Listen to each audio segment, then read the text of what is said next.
Maintenant, venons au fait, Monsieur le Président. Euh, Venons au fait.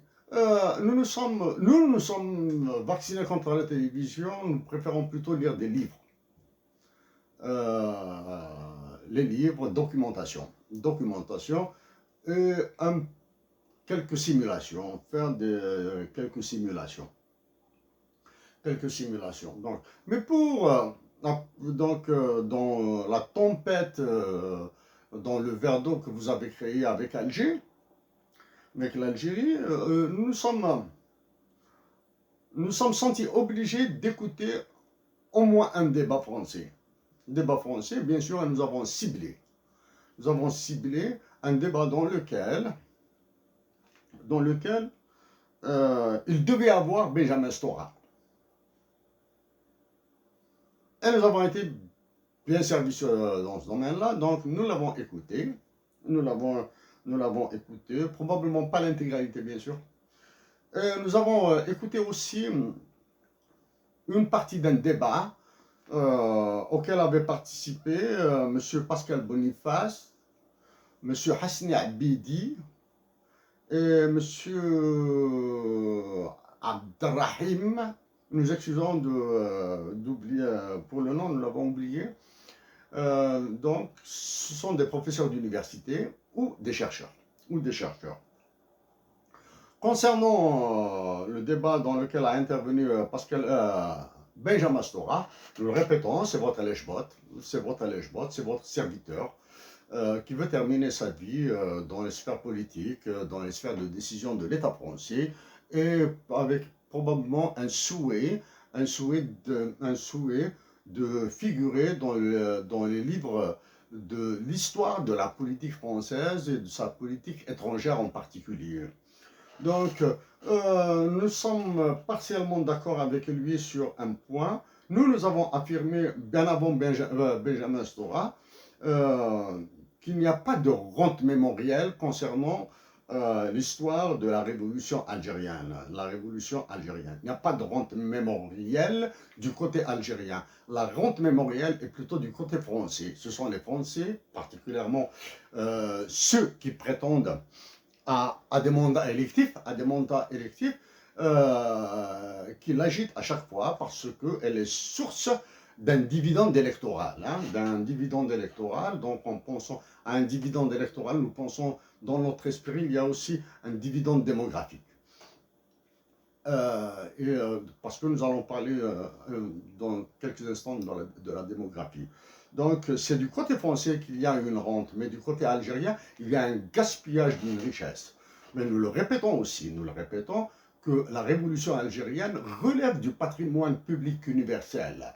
Donc, même si les Algériens et les Français la tirent vers le bas, les autres nations la porteront vers le haut, vers la place qui est la sienne. Ça, c'est le côté rente.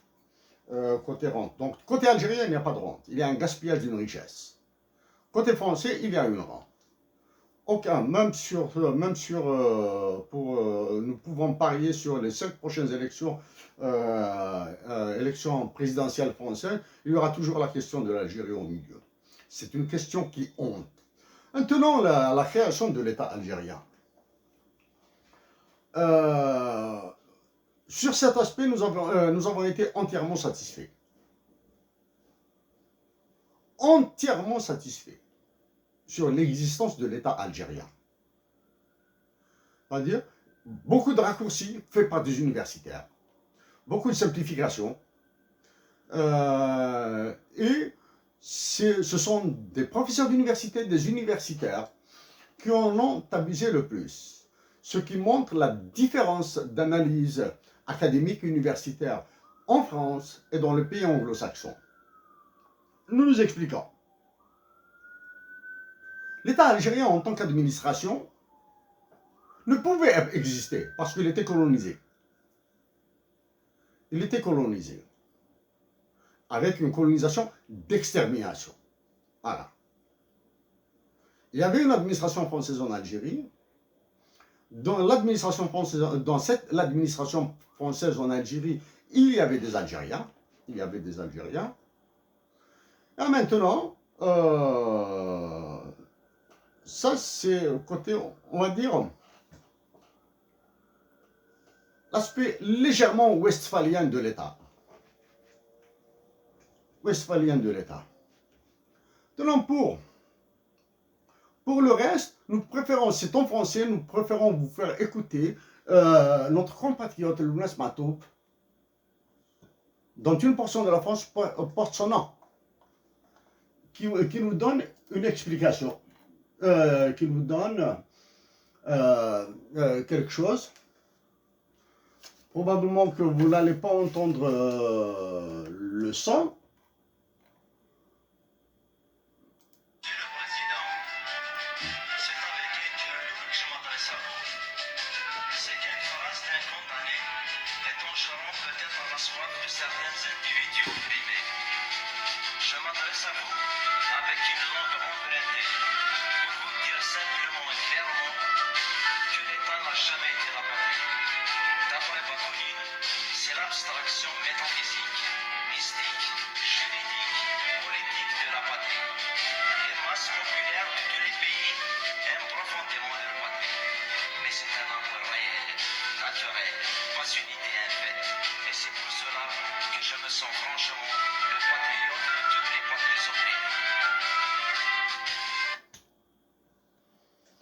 Voici.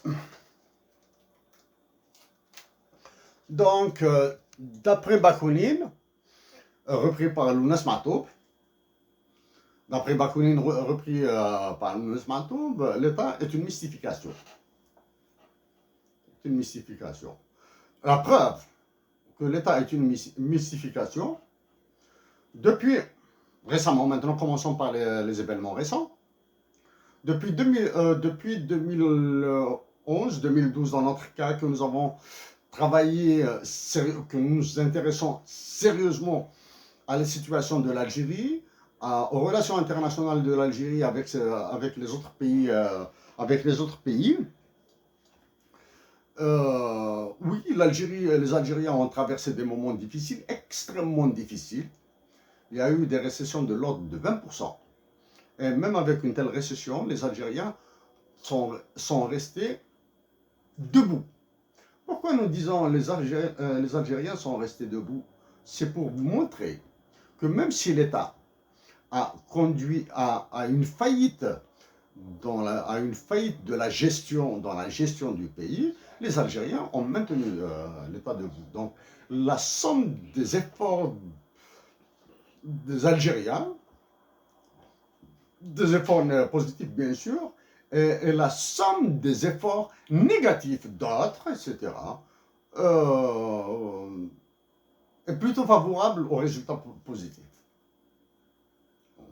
Donc l'État, les Algériens ont donné la preuve que l'État dépend d'eux, des individus qui composent l'État.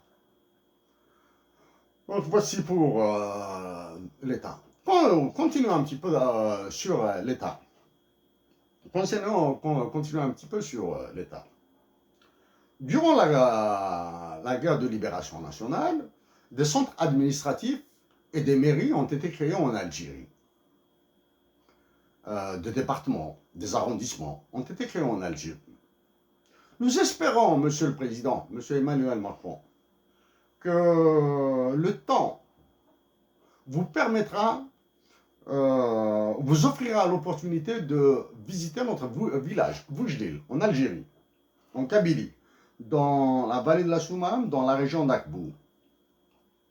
Nos compatriotes de Boujlil vous raconteront l'anecdote, comment a été créé le centre administratif de Boujlil, notre village, comment il est devenu mairie par la suite.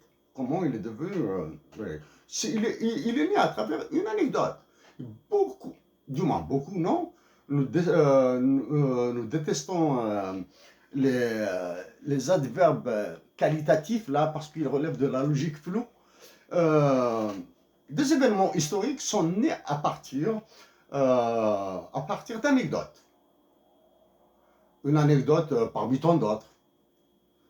Les Peace Corps des États-Unis d'Amérique sont nés d'une boutade du président Kennedy sur le campus de l'université de Stanford. Il a lancé une boutade. Les étudiants américains l'ont saisi au vol et ils ont créé les Peace Corps. Voilà. Ça, c'est une boutade. C'est une force de frappe extraordinaire. Bon, passons sur les anecdotes. Ensuite, les professeurs d'université que nous avons écoutés dans vos médias, dans médias mainstream, confirment donc cet écart d'analyse entre les universitaires français résidant en France ou en Suisse ou en Belgique et les méthodologies d'analyse et les critères d'analyse chez les anglo-saxons et dans notre cas plutôt chez les nord-américains. Sont restés donc figés dans les dogmes universitaires, dans ce qu'ils apprennent à leurs étudiants. Alors que, actuellement, les relations internationales s'analysent selon des grilles d'analyse de Robert Cohen, Kenneth Walsh, Joseph Nye, Susan Strange et d'autres. C'est-à-dire comme ça. Votre décision de réduire le nombre de visas était purement électoraliste. La réaction, bon, bien sûr, cette réaction était une décision purement électoraliste, mais les conséquences de votre décision seront très très lourdes dans l'avenir. La réaction algérienne a été uniquement populiste et elle sera très lourde de sens dans l'avenir des relations entre l'Algérie et la France, entre l'Algérie et les autres pays de l'OTAN.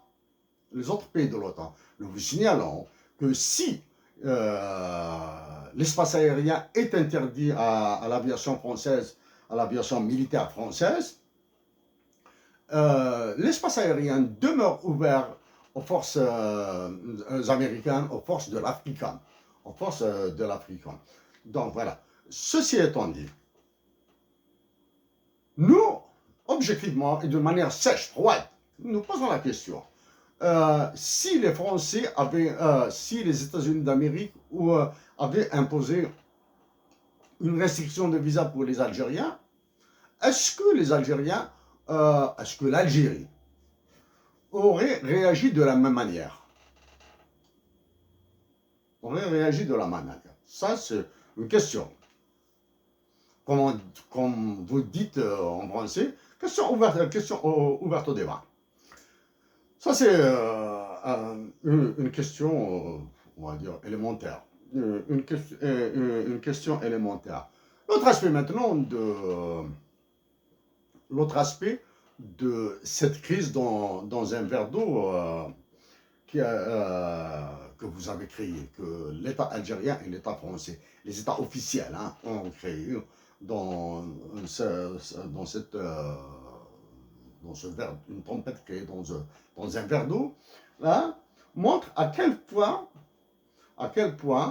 certains sont ombrageux, d'autres sont susceptibles. Certains protagonistes sont susceptibles, d'autres sont ombrageux. C'est-à-dire, il devient de plus en plus difficile aux générations actuelles d'entrevoir des voies de solution, alors que nous sommes ouverts pour la solution. Étant donné maintenant que les canaux de communication formels, hein, officiels, sont bouchés, nous vous proposons une autre fois de vous rencontrer, de venir en France, vous rencontrer et discuter, juste des discussions sur les solutions aux vrais problèmes algéro-français et aux faux problèmes algéro-français.